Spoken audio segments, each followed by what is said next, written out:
ಎಲ್ರಿಗೂ ನಮಸ್ಕಾರ. ನೀವು ಇಂಡಿಯನ್ನಿಂದ ವೆಸ್ಟರ್ನ್ ಮಾಡೋಕ್ಕೆ ಏನಾರು ನೋಡ್ತಾ ಇದ್ದೀರಾ ಅಥವಾ ಬಾತ್ರೂಮ್ ಫುಲ್ ರಿನೋವೇಷನ್ ಮಾಡೋ ಐಡಿಯಾ ಏನಾನ ಇದೆಯಾ ನಿಮಗೆ? ಹಾಗಿದ್ರೆ ವಿಡಿಯೋ ನಿಮಗೆ ನೋಡಿ. ಇಂಡಿಯನ್ದು ಇದು ಸ್ಟೆಪ್ ಬಂದ್ಬಿಟ್ಟು 7 ಇಂಚ್ ಹೈಟ್ ಇದೆ. ಕಸ್ಟಮರ್ಗೆ ಇದು ತೆಗೆದು ಫ್ಲೈನಾಗಿ ಮಾಡಿ ಕೊಡಬೇಕಾಗತ್ತೆ. ಕಸ್ಟಮರ್ ಲಾಸ್ಟ್ ಟೈಮ್ ನಮ್ಮ ಇನ್ಸ್ಟಾಗ್ರಾಮ್ ನೋಡ್ಬಿಟ್ಟು ಕಾಲ್ ಮಾಡಿದರು.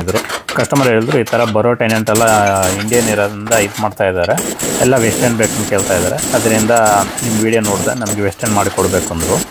ಕಸ್ಟಮರ್ಗೆ ನಾನು ಹೇಳಿದೆ ಒಂದು ಫೋಟೋ ಹಿಡಿದು ವಾಟ್ಸಪ್ ಮಾಡಿರಿ, ಅದು ನೋಡ್ಬಿಟ್ಟು ಚೆಕ್ ಮಾಡಿಬಿಟ್ಟು ಎಷ್ಟಾಗುತ್ತೆ ನಾನು ರೇಟ್ ತಿಳಿಸ್ಕೊಡ್ತೀನಿ. ನಿಮ್ಗೆ ಓಕೆ ಅಂದರೆ ಒಂದು ಡೇಟ್ ಫಿಕ್ಸ್ ಮಾಡ್ಕೊಂಡು ಮಾಡಿಕೊಡೋಣ ಹೇಳಿದ್ದೀನಿ. ಕಸ್ಟಮರ್ ಫೋಟೋ ಕಳಿಸಿದ್ರು, ನಾನು ನೋಡಿಬಿಟ್ಟು ರೇಟ್ ಫಿಕ್ಸ್ ಮಾಡಿದೆ, ಅವ್ರಿಗೆ ಓಕೆ ಆಯಿತು. ಕಸ್ಟಮರ್ ಬಂದುಬಿಟ್ಟು ಮೆಟೀರಿಯಲ್ ನಾವು ಅರೇಂಜ್ ಮಾಡಿ ಕೊಡ್ತೀವಿ. ನಮ್ಮ ಹತ್ರ ಟೈಲಿಸು ಸ್ವಲ್ಪ ಉಳಿದಿದೆ, ಅದೇ ಟೈಲಿಸ್ ಯೂಸ್ ಮಾಡ್ಕೊಳ್ಳೋಣ ಅಂದರು.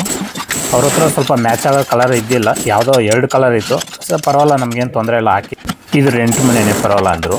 ಯಾಕಂದರೆ ಟೈಲ್ಸು ಕರೆಕ್ಟಾಗಿ ಮ್ಯಾಚ್ ಮಾಡಿ ಹಾಕ್ತಾರೆ, ನೋಡೋಕೆ ನೀಟಾಗಿರುತ್ತೆ. ಕಸ್ಟಮರೇ ಆ ಥರ ಎಲ್ಲೋಗಿ ನಾವೇನು ಮಾಡೋಕ್ಕಾಗಲ್ಲ. ಯಾಕಂದರೆ ಇಷ್ಟು ಖರ್ಚು ಮಾಡ್ತಾರೆ. ಏನು ಟೈಲಿಸ್ಗೆ ಒಂದು 500 ರೂಪೀಸ್ ಇದ್ದರೆ ಅದು ಮ್ಯಾಚ್ ಕಲರ್ ಸಿಗ್ತಾ ಇತ್ತು, ಅದು ಅವ್ರ ಇಷ್ಟ, ನಾವೇನು ಮಾಡೋಕ್ಕಾಗಲ್ಲ.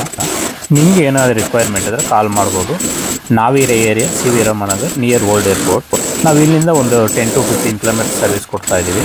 ನಾವು ಈ ಥರ ಇಂಡಿಯನ್ದ ವೆಸ್ಟರ್ನ್ ಮಾಡಿಕೊಡೋದು, ವೆಸ್ಟರ್ನಿಂದ ಇಂಡಿಯನ್ ಮಾಡಿಕೊಡೋದು, full bathroom renovation, full total ಮನೆಯೂ ರಿನೋವೇಷನ್ ಮಾಡಿಕೊಡ್ತಾ ಇದ್ದೀವಿ.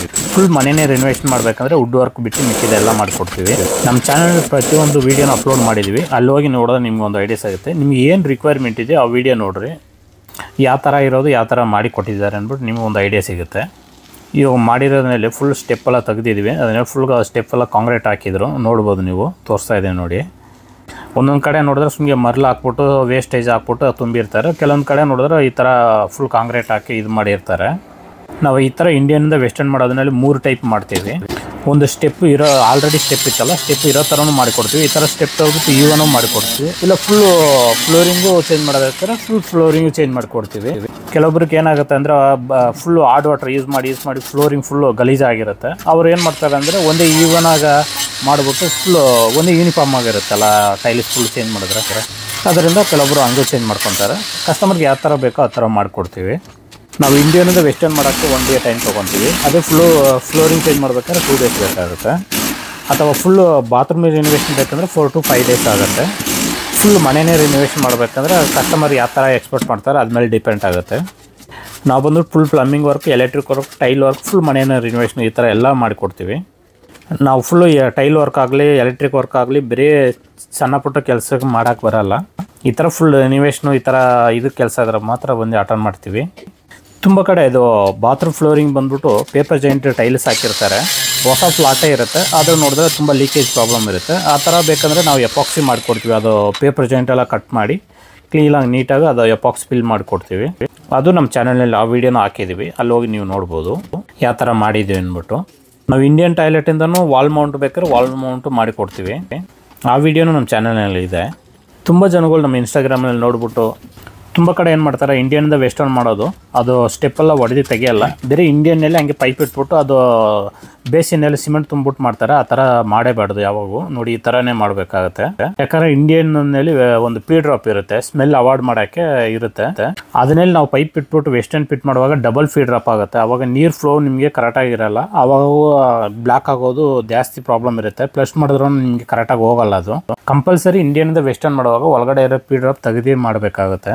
ತುಂಬ ಕಡೆ ನಾವು ಹೋಗಿ ಅಟೆಂಡ್ ಮಾಡಿದ್ವಿ ಆ ಥರ ಮಾಡಿರೋ ಕೆಲಸನ. ಚೀಪಾಗಿ ಮಾಡ್ತಾರೆ ಅಂದ್ಬಿಟ್ಟು ಆ ಥರ ಮಾಡಿ ಕೊಡ್ತಾರೆ ಅಂದ್ಬಿಟ್ಟು ಮಾಡ್ಕೊತೀರ, ಅದು ಡಬಲ್ ಕೆಲಸ ಆಗುತ್ತೆ. ಅದರಿಂದ 3 ಪ್ರಾಬ್ಲಮ್ ಬರುತ್ತೆ ನಿಮಗೆ. ಫ್ಲಶ್ ಮಾಡಿದ್ರೆ ಕರೆಕ್ಟಾಗಿ ನೀರು ಹೋಗಲ್ಲ, ಆವಾಗ ಬ್ಲಾಕ್ ಆಗೋದು ಒಂದು. 2ನೇದು ಬಂದ್ಬಿಟ್ಟು ಲೀಕೇಜ್ ಪ್ರಾಬ್ಲಮ್ ಜಾಸ್ತಿ ಬರುತ್ತೆ. 3ನೇದು ಬಂದ್ಬಿಟ್ಟು ಮೇಲೆ ಅದು ಸ್ಲೋಪ್ ಬಂದ್ಬಿಟ್ಟು ಇಂಡಿಯನ್ಗೆ ಹೋಗೋ ಥರ ಸ್ಲೋಪ್ ಕೊಟ್ಟಿರ್ತಾರೆ. ಇವಾಗ ಅಲ್ಲಿ ಮಾತ್ರ ಅವರು ಬೇಸಿನ್ ಇರೋ ಜಾಗದಲ್ಲಿ ಸಿಮೆಂಟ್ ಫಿಲ್ ಮಾಡಿಬಿಟ್ಟು ಫಿಕ್ಸ್ ಮಾಡ್ರೆ ಏನಾಗುತ್ತೆ ಅಂದರೆ ಅಲ್ಲಿ ಸ್ಲೋಪ್ ಫುಲ್ಲು ಕಮೋಡ್ ಹತ್ರ ಹೋಗುತ್ತೆ, ಅಲ್ಲಿ ನೀರು ಯಾವಾಗೋ ನಿಮಗೆ ನಿಂತಿರುತ್ತೆ. ಆವಾಗ ಏನಾಗುತ್ತೆ, ಅದು ಪಾಚೆ ಕಟ್ಟಿ ಸ್ಮೆಲ್ ಬರೋದು ಈ ಥರ ಪ್ರಾಬ್ಲಮ್ ಇರುತ್ತೆ. ಅಲ್ಲಿ ನಿಂತಿರೋ ನೀರೆಲ್ಲ ಫ್ಲೋರಿಂಗ್ನಲ್ಲಿ ಇಳಿತಾ ಇರುತ್ತೆ, ಎಲ್ಲೊಂದು ಕಡೆ ಲೀಕೇಜ್ ಪ್ರಾಬ್ಲಮ್ ತುಂಬ ಬರುತ್ತೆ. ಆವಾಗ ನಿಮಗೆ ಡಬಲ್ ಕೆಲಸ. ಆ ಥರ ಮಾಡಿದ್ರೆ ಡಬಲ್ ಕೆಲಸ ಆಗುತ್ತೆ. ನಾವೇ ಮಾಡಬೇಕೇನಿಲ್ಲ, ಯಾರೇ ಮಾಡಿದ್ರೂ ಈ ಥರ ಸ್ಟ್ಯಾಂಡರ್ಡಾಗಿ ಮಾಡ್ಕೊಳ್ರಿ. ಈ ಥರ ಮಾಡಬೇಕಂದ್ರೆ ಸ್ವಲ್ಪ ಅಮೌಂಟ್ ಜಾಸ್ತಿ ಇರುತ್ತೆ, ಇದ್ರೂ ನಿಮ್ಗೆ ಸ್ಟ್ಯಾಂಡರ್ಡ್ ಆಗಿರುತ್ತೆ, ಪ್ರಾಬ್ಲಮ್ ಯಾವಾಗ ಏನೂ ಬರೋಲ್ಲ. ಇದು ನಿಮ್ಗೆ ಈ ಥರ ಏನಾದ್ರು ಮಾಡಬೇಕಂದ್ರೆ ಬಾತ್ರೂಮ್ ಒಂದು ಫೋಟೋ ಹಿಡಿದು ವಾಟ್ಸಪ್ ಮಾಡಿದ್ರೆ ನಾವು ಚೆಕ್ ಮಾಡಿಬಿಟ್ಟು ಎಷ್ಟು ಅಮೌಂಟ್ ಆಗುತ್ತೆ ಅಂತ ತಿಳಿಸ್ಕೊಡ್ತೀವಿ. ತುಂಬ ಜನಗಳು ಬಂದ್ಬಿಟ್ಟು ಇನ್ಸ್ಟಾಗ್ರಾಮ್ನ ವೀಡಿಯೋ ನೋಡ್ತೀರಾ, ಎತ್ತಿದ್ರೆ ರೇಟ್ ಕೇಳ್ತೀರಾ. ನಾವು ರೇಟ್ ಕರೆಕ್ಟಾಗಿ ಹೇಳೋಕ್ಕಾಗಲ್ಲ, ಯಾಕೆಂದರೆ ಒಬ್ಬೊಬ್ರದ್ದು ಒಂದೊಂದು ಥರ ಇರುತ್ತೆ ಬಾತ್ರೂಮ್, ಒಬ್ಬೊಬ್ರದ್ದು ಒಂದೊಂದು ಸೈಜ್ ಇರುತ್ತೆ. ಯಾಕಂದರೆ ಸ್ಟೆಪ್ ಒಂದು ಹೈಟ್ ಇರುತ್ತೆ, ಒಬ್ಬರದ್ದು 3 ಇಂಚ್ ಇರುತ್ತೆ, ಒಬ್ಬರದ್ದು 8 ಇಂಚು 12 ಇಂಚೆಲ್ಲ ಇದೆ. ಎಲ್ಲರಿಗೂ ಎಲ್ಲ ಸೈಜ್ಗೂ ಒಂದೇ ರೇಟ್ ನಾವು ಫಿಕ್ಸ್ ಮಾಡೋಕ್ಕಾಗಲ್ಲ. ಅದರಿಂದ ನಿಮ್ಮ ಟಾಯ್ಲೆಟ್ ಯಾವ ಸೈಜ್ ಇದೆ, ಯಾವ ಹೈಟ್ ಇದೆ ಅದು ಡಿಪೆಂಡ್ ಆಗುತ್ತೆ ನಿಮಗೆ ರೇಟು. ಆಮೇಲೆ ಬಂದ್ಬಿಟ್ಟು ಅದು ಸ್ಟೆಪ್ಪು ಇರೋ ಥರ ಮಾಡಿಕೊಟ್ರೆ ಒಂದು ರೇಟ್ ಇರುತ್ತೆ, ಸ್ಟೆಪ್ ತೆಗಿಬೇಕಂದ್ರೆ ಒಂದು ರೇಟ್ ಇರುತ್ತೆ, ಫುಲ್ ಫ್ಲೋರಿಂಗ್ ಚೇಂಜ್ ಮಾಡಬೇಕಂದ್ರೆ ಒಂದು ರೇಟ್ ಇರುತ್ತೆ, ಫುಲ್ ಬಾತ್ರೂಮ್ ರಿನೋವೇಷನ್ ಮಾಡಬೇಕಂದ್ರೆ ಅದಕ್ಕೊಂದು ರೇಟ್ ಇರುತ್ತೆ. ನೀವು ಕಾಲ್ ಮಾಡಿದ ತಕ್ಷಣ ರೇಟ್ ಕೇಳಿದ್ರೆ ನೀವು ಯಾವ ಥರ ಎಕ್ಸ್ಪೆಕ್ಟ್ ಮಾಡಿದ್ರೆ ನಿಮ್ಗೆ ಯಾವ ಥರ ಮಾಡಬೇಕು ನಮ್ಗೆ ಏನು ಐಡಿಯಾ ಇರೋಲ್ಲ, ನಾವು ರೇಟ್ ಹೆಂಗೆ ಗೆಸ್ಟ್ ಮಾಡಿ ಹೇಳೋಕ್ಕಾಗಲ್ಲ. ಅದರಿಂದ ನೀವು ಒಂದು ಫೋಟೋ ಹಿಡಿದು ವಾಟ್ಸಪ್ ಮಾಡಿದ್ರೆ ಸಾಕಾಗುತ್ತೆ. ನೋಡ್ಬೋದು ಕಸ್ಟಮರ್ 2 ಕಲರ್ ಟೈಲ್ ಕೊಟ್ಟಿದ್ದಾರೆ, ಒಂದು ವೈಟ್ ಕಲರು ಮತ್ತು ಒಂದು ಲೈಟ್ ಬ್ಲೂ. ಯಾವುದು ಮ್ಯಾಚ್ ಆಗಿಲ್ಲ, ಕಸ್ಟಮರ್ಗೆ ಓಕೆ ಅನ್ನೋವಾಗ ನಾವೇನು ಮಾಡೋಕ್ಕಾಗಲ್ಲ. ನಾವು 2 ಟೈಪು ಮಾಡ್ತೀವಿ, ವಿತ್ ಮೆಟೀರಿಯಲ್ ಮಾಡ್ತೀವಿ, ವಿತೌಟ್ ಮೆಟೀರಿಯಲ್ ಮಾಡ್ತೀವಿ. ವಿತ್ ಮೆಟೀರಿಯಲ್ ಅಂದರೆ ನಮ್ಮ ಏರಿಯಾ ಕಡೆ ಸರೌಂಡಿಂಗ್ನಲ್ಲಿದ್ದರೆ ನಾವು ಮಾಡಿಕೊಡ್ತೀವಿ, ಯಾಕಂದರೆ ನಮ್ಮ ಏರಿಯಾ ಕಡೆ ಎಲ್ಲೆಲ್ಲಿ ಮೆಟೀರಿಯಲ್ ಸಿಗುತ್ತೆ, ಯಾವ ಥರ ಇದಾಗುತ್ತೆ ನಮಗೊಂದು ಐಡಿಯಾ ಇರುತ್ತೆ. ನಿಮ್ಮದು ಹೊಸ ಏರಿಯಾ ಕಡೆ ಬಂದರೆ ನಮ್ಗೆ ಐಡಿಯಾ ಇರೋಲ್ಲ, ಅದರಿಂದ ವಿತ್ ಮೆಟೀರಿಯಲ್ ತೊಗೊಳ್ಳಲ್ಲ ಲಾಂಗ್ ಇದ್ದರೆ. ನೋಡಿ ಇವಾಗ ಟೈಲ್ ಹಾಕಿರೋದು ಈ ಥರ ಇದೆ, ಮುಂದೆ ಬಂದ್ಬಿಟ್ಟು ವೈಟ್ ಇದೆ, ಹಿಂದೆ ಥರ ಒಂಥರ ಬ್ಲೂ, 2 ಕಲರ್ ಆಯಿತು. ಕಸ್ಟಮರ್ ಬಂದ್ಬಿಟ್ಟು ಸಿಂಗಲ್ ಪೀಸ್ ಕಮೋಡು ಮೀಡಿಯಮ್ ರೇಂಜಿದೆ ತೊಗೊಂಡಿದ್ರು. ನಾವು ಪಿ ಡ್ರಾಪ್ ಇದೆಲ್ಲ ತೆಗೆದುಬಿಟ್ಟು ನೀಟಾಗಿ ಪೈಪ್ಲೈನ್ ಹಾಕಿ ಕನೆಕ್ಷನ್ ಕೊಟ್ಟಿರುವಾಗ ಫ್ಲಶ್ ಮಾಡಿದ್ರೆ ತುಂಬ ನೀಟಾಗಿ ಹೋಗುತ್ತೆ, ಏನು ಪ್ರಾಬ್ಲಮ್ ಇರೋಲ್ಲ. ನೋಡ್ಬೋದು ಯಾವ ಥರ ಫ್ಲಶ್ ಆಗುತ್ತೆ ಅಂದ್ಬಿಟ್ಟು. ಈ ಥರ ನಾವು ಮಾಡೋ ಕೆಲಸಕ್ಕೆ ಏನೇ ಪ್ರಾಬ್ಲಮ್ ಇದ್ದರೂ ನಾವು ಗ್ಯಾರಂಟಿ ಕೊಡ್ತೀವಿ. ಯಾರಿಗಾರ ನಿಮ್ಮ ಫ್ರೆಂಡ್ಸ್ ಸರ್ಕಲ್ ಯಾರಿಗಾರ ರಿಕ್ವೈರ್ಮೆಂಟ್ ಇದ್ದರೆ ವಿಡಿಯೋ ಅವ್ರಿಗೆ ಶೇರ್ ಮಾಡಿರಿ. Thank you for watching.